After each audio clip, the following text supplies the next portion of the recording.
Ladies and gentlemen, I had a dream, and a real one, and I was drafted for war. And I wasn't happy with that in the dream because I saw that this war was a little bit too big. You know, I'm used to a certain thing in life.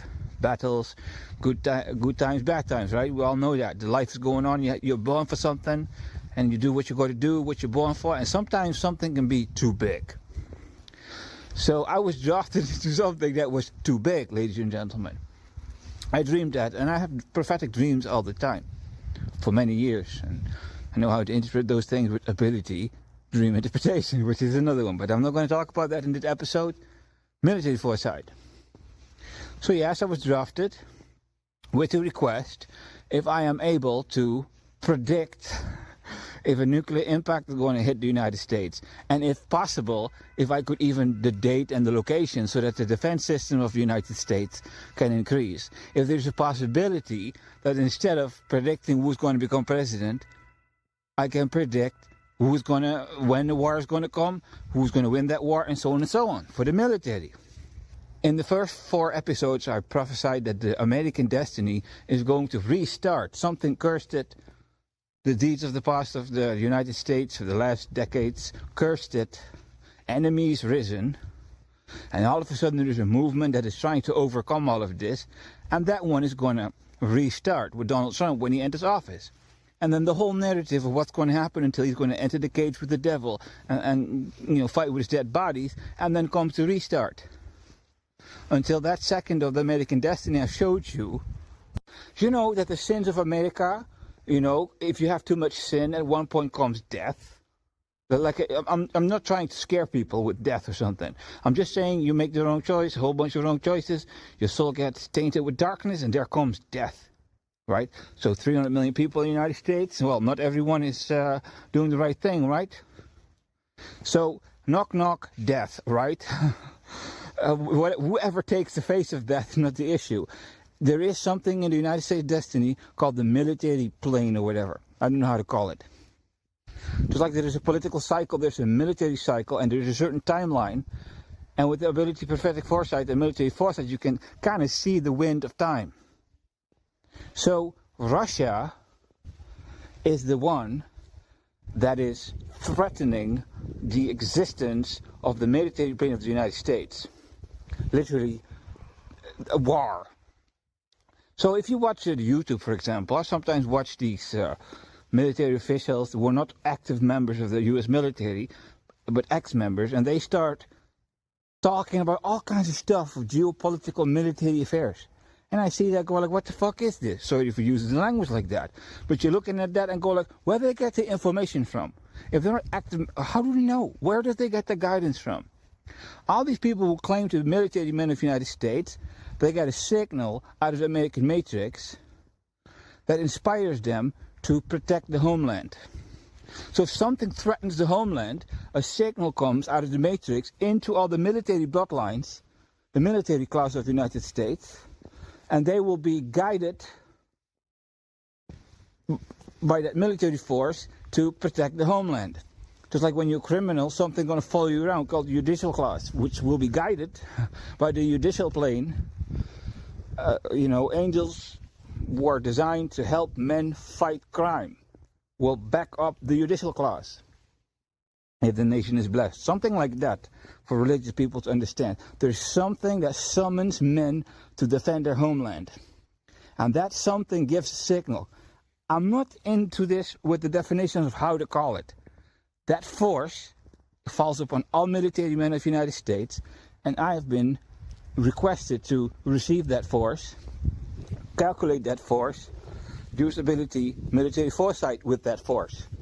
The same force that all the military men of America get, that signal.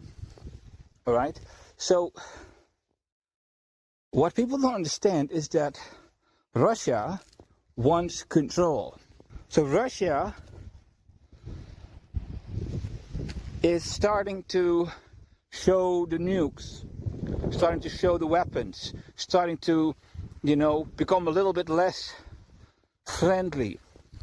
Russia is starting to show off military power, becoming a little bit more aggressive and intimidating. So this intimidating, ladies and gentlemen, is a sign that Russia feels loss of control.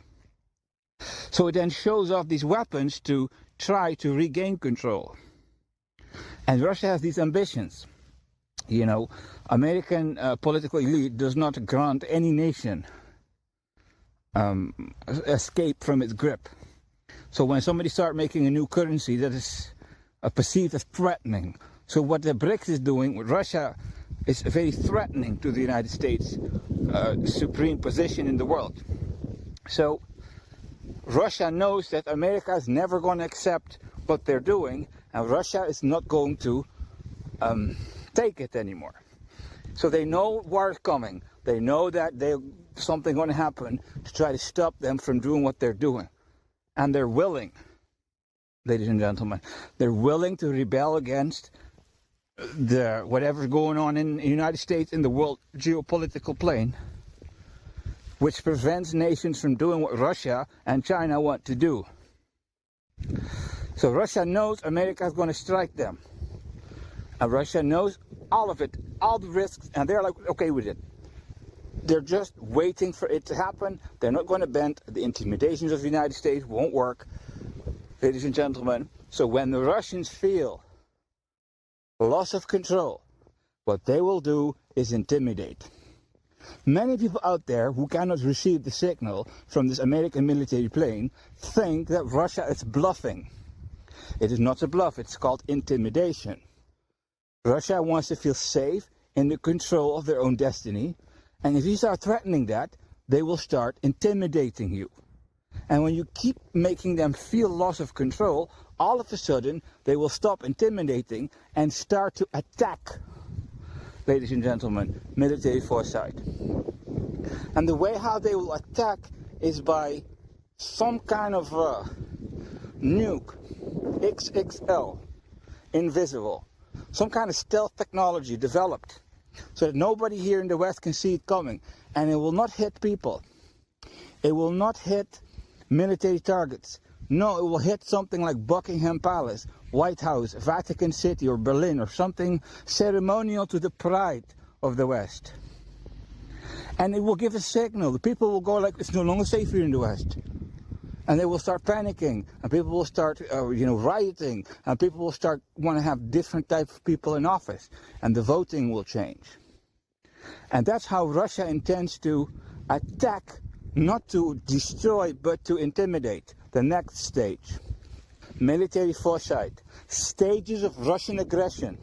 First, the intimidation out of fear, because they want to keep control. If you make them feel loss of control, they will go in greater gradations, and the first strike I just explained. If the United States political class continues doing what they're doing, and they keep interfering with Russian business, they're going to force the Russian to start a theater. It will not begin as an all-out war. A theater will start.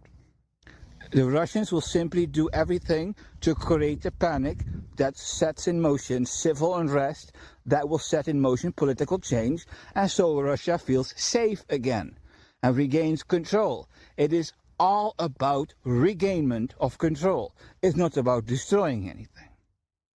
So whatever the Russians will do, military foresight, the most probable timeline, if nothing changes in the United States, if the American military and political class keep doing what they're doing, if they keep making the Russians feel loss of control, the Russians will respond regaining control, and it will start with theater to get the people to get rid of the political and military class so that they feel safe again. And if that doesn't work, and the West counter-reacts that again, it will start to have more extreme forms of nuclear violence, yes. But this is the first stage. A theatrical attack upon a place in the West that could, just like the Twin Towers. Everyone's seen that, an attack upon the Twin Towers. It was a key event in the American history.